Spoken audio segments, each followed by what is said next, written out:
Hello everyone and welcome to this video. I will show you step by step how to log into Canvas account as a student. So if you want to log in, go to Google, search for Canvas student account. This is the keyword, Canvas student login. This is the keyword. Click on this first one, website. You will see this page. Account login. You have the three options here. Student educators. You have free Canvas accounts. Click this second option and then click Canvas login. You will redirect it to login page. Just wait a few moments here to log in. So in this case, click login. You have the second option to log in.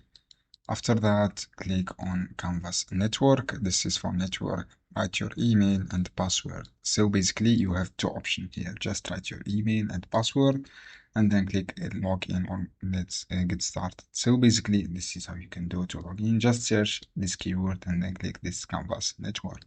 I hope this guide helpful for you. You can also use login in the top right corner, a student portfolio, and then you will redirect it to portfolio login, complete your login process. Thanks for watching this.